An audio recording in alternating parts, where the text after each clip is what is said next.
Okay, welcome everyone. If you've been following the self-help space, you've probably, well, definitely encountered Mel Robbins before. Oh, for sure. The 5-second rule, that huge TEDx talk, she's everywhere. Exactly. And today we're going to take a deep dive into her latest idea, the let them theory.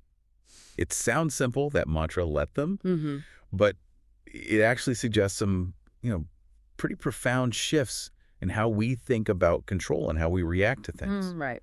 So our mission today is really to unpack this whole philosophy. We've pulled together a bunch of different sources to give you a really comprehensive, balanced look at it. Yeah, we've definitely cast a wide net. We looked at her official website, obviously, to get the core principles straight from the source, but also a whole range of reviews, some critical ones too, and insights from Mel Robbins herself. The aim is, well, to give you the full picture fast, help you get the core ideas, the nuances, what it all implies, without you having to sift through everything yourself. Perfect. Okay, let's jump straight in then.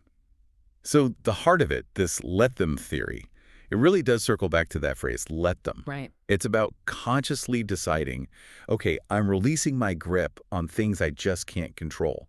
Specifically, what other people do, what they think about me, their opinions. It's a powerful idea when you stop and think about it, isn't it? It really is. I mean, just consider how much mental energy, emotional energy, we pour into trying to influence stuff that's just outside our control. Totally. And Robbins basically argues that energy is much, much better spent somewhere else on you. Right. And what's really interesting is how clear the goal is.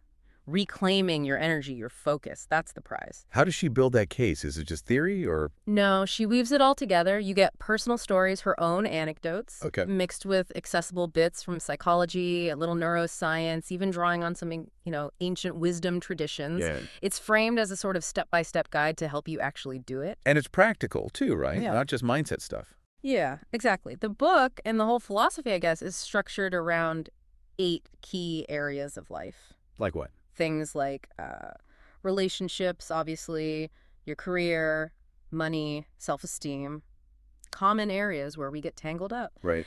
And it offers not just the why, the mindset shifts, but also tactical tools, things you can actually try. Which makes you think, okay, where in my life could I use a let them moment?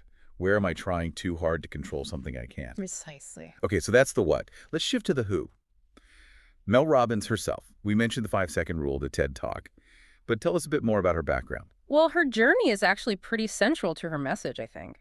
She started as a lawyer. Right. I do that. Then transitioned into media, podcasting, and becoming this huge motivational speaker. That 5-second rule really launched her into the stratosphere. Yeah, that was massive. And her delivery style is very direct, no nonsense. People seem to really connect with that. But what makes her compelling, I think, is how open she is about her own struggles. She doesn't hide it. What kind of struggles? Oh, she's talked very frankly about facing huge personal debt, like crippling debt, dealing with serious anxiety, professional failures. Wow. Okay. And that personal story isn't just background noise. It really fuels her core message about the power of making small, consistent changes every day, daily decisions. So it feels less like advice from an ivory tower and more earned. Exactly. It feels grounded, relatable, not just theoretical fluff. And there's an interesting detail about the book itself, isn't there? About who she wrote it with. Oh, yeah, that's right. She actually co-authored the Let Them Theory book with her daughter, Sawyer. Oh, that's cool. Yeah, and the book's been a monster success. #1 on the New York Times list, Amazon, Audible, even the Sunday Times over in the UK. It clearly struck a chord. Clearly. Which leads us to the next question. Why? Why is it resonating so much? Let's unpack the core concepts, the practical takeaways, what's actually in this theory that's grabbing people. And maybe as we go, you listening can think about how these ideas might fit or not fit in your own life. Okay, well, I think the absolute linchpin, the bit that really unlocks it, is the distinction she makes between let them and let me. Okay, explain that let them versus let me. So let them is the external part. It means you actively stop trying to control or manage or influence other people. You let go of needing their approval or needing them to act a certain way. Right, releasing that outward focus. Exactly. But then comes the crucial internal pivot, let me. And that's about focusing entirely on what you are going to do. Ah, okay, so it's not passive. Not at all. Let me is about setting your boundaries, taking actions that align with your goals, honoring your values. No matter what anyone else is doing or thinking, It's shifting the locus of control firmly back to yourself. That feels like the real engine of it. I think it is, and she offers tools for managing the emotional side of this too, like the ABC loop. ABC loop, what's that stand for? It's acknowledge, break cycle, choose response. Okay, practical. How does it work? So imagine something happens that triggers you. An annoying email, someone says something, whatever. First, A, acknowledge the feeling. Okay, I feel irritated right now. Don't ignore it, just notice it. Right. Then B, break the cycle. Interrupt your usual automatic reaction. Maybe your default is to lash out or shut down or people pleaser. You consciously stop that impulse. Take a breath. Okay, create some space. Exactly. And then C, choose your response. Instead of reacting automatically, you decide how you want to respond in a way that aligns with your values, with the let me principle. Maybe that means setting a boundary calmly. Maybe it means walking away. Maybe it means asking a clarifying question. You choose. That's really clear. Acknowledge, break, choose. I like that. Mm-hmm. You mentioned triggers and reactions. I heard she makes this point about adult outbursts being like childlike tantrums. That sounds pointed. It is pointed, and I think it's meant to be provocative, right? Yeah, probably. Her framing there is really about getting us to see our own reactions more clearly. The idea is that a lot of adult meltdowns, losing your temper, getting overly defensive, Often stem from a place similar to a child's frustration when they don't get their way or their expectations aren't met. It's about that feeling of lack of control. Okay, so it's not meant dismissively, but more to highlight the underlying mechanism. I think so, yeah. It encourages that shift from raw reaction to a considered response. And this ties into another interesting point she makes. Sometimes doing the right thing for you, sticking to your values, making those hard let me choices, it might feel wrong in the moment. How so? Feel wrong. Like it might cause short-term pain or discomfort. Yeah. Maybe setting a boundary disappoints someone you care about, or walking away from a situation feels scary initially. Okay, I get that. The immediate feeling isn't necessarily pleasant. Right. But Robbins argues that enduring that short-term discomfort is crucial for preventing long-term regret. It's about building resilience to that immediate ouch factor in service of your bigger values. That makes sense. It connects back to the core benefit she keeps highlighting, right? Yeah. Which is energy management. That's really central. The whole point of Let Them is to stop wasting precious mental and emotional energy trying to control the uncontrollable other people. And that frees you up. Exactly. It conserves that energy so you can redirect it towards yourself. Prioritizing your own well-being, your goals, living more intentionally. It's presented as a very direct path to greater peace of mind. Okay, it's definitely clear why it's popular. It sounds incredibly freeing. And the praise has been significant, right? Lots of people saying it's life-changing. Oh, absolutely. The praise often centers on a few key things. Yeah? One is just the sheer simplicity. The mantra is catchy, easy to grasp, easy to remember in a tough moment. Two, people feel the guidance is easy to apply. It doesn't feel like dense psychology you need a degree to understand. It feels direct, actionable. We just started right away. Pretty much. And three, maybe the biggest one, is the feeling of accessible emotional freedom it seems to offer. People report feeling lighter, less burdened. We see testimonials saying it transforms relationships, gives immediate mental relief. That immediate relief factor must be huge. I think so. It gives people a sense of regaining control, paradoxically, by letting go of control over others. Right. But like any big idea, especially in the self-help world, it's not all sunshine and roses. There have been critiques, too.